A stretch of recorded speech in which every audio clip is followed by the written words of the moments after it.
স্নেহালুজ, প্রবাহমান স্রোতের বিপরীতে আমরা। এটি হচ্ছে আমাদের স্লোগান। আজকে আমরা একজন প্রান্তিক মানুষ, তার সাথে কথা বলার জন্য এসেছি। তিনি তো কলাওয়ালা। আপনি যদি রংপুর শহরে আইডিয়াল মোড়ে এসে থাকেন, তাহলে দেখবেন যে বিভাগীয় রূপালী ব্যাংকের পাশেই সকাল 9টা থেকে রাত 9টা পর্যন্ত একজন কলাওয়ালা বসে থাকেন ফুটপাতে।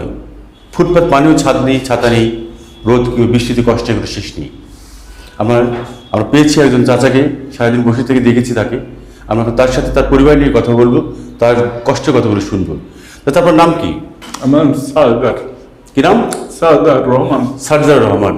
আচ্ছা, আপনি যে ফুটপাতে কলা বিক্রি করেন এটা কতদিন থেকে? আচ্ছা, 5 মাস হলো। 5 মাস হলো। আচ্ছা, আপনার এই যে এতে আপনার কত টাকা সারাদিন মিলে আপনার লাভ আসে? 300, 350, 400 এরকম আসে। আচ্ছা, আপনার পরিবারে এই আয় দিয়ে কয়জন জীবনযাপন, কয়জন খায়? এই আমরা 2-3 জনই খাই আর কি। 2-3 জন খান। আচ্ছা, আপনি এখানে কোথায় থাকেন? এখানে ইসলামবাগ থাকি। ইসলামবাগে থাকেন। আমরা গ্রামের বাসা কোথায়? গ্রাম বেনারসা, নাটোর জেলা, বেলগোপালপুর। রংপুরে আপনি কতদিন থেকে আছেন? এখানে আসছে 5 মাস হলে আসছে।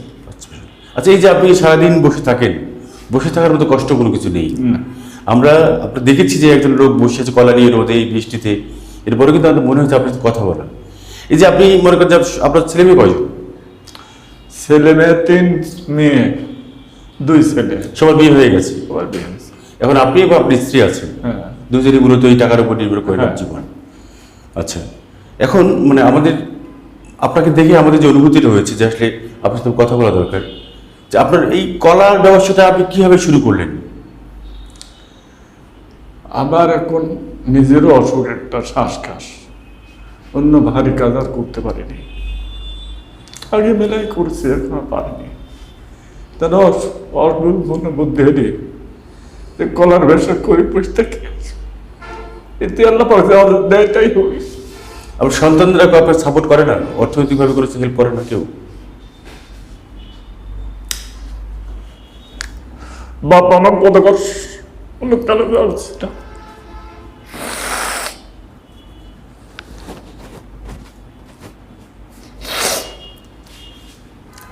তাহলে আল্লাহ কি করে রাখছি।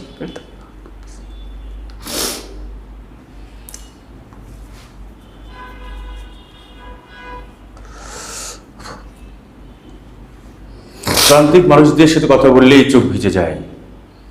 প্রান্তিক মানুষদের সাথে কথা বললেই চোখের পাতায় টপ টপ করে জল চলে আসে। অল্প সময়ে আমরা একজন প্রান্তিক মানুষের সাথে কথা বলেছি, তার চোখের অশ্রু বলে দেয় কথা বলার সময় আর নেই। আমরা তাকে আর বেদনায় নীল হতে চাই না, আমরা তাকে আর কষ্ট দিতে চাই না। তার দীর্ঘ কষ্টের জীবন হয়তো অনেক কথা তিনি বলতেন। আমরা স্নেহালুজের পক্ষ থেকে তাকে আমাদের পক্ষ থেকে যতটুকু সম্ভব আমরা সহায়তা চেষ্টা করব। আর আপনি যেখানে থাকুন না কেন, ফুটপাতে প্রান্তিক মানুষদের পাশে থাকবেন।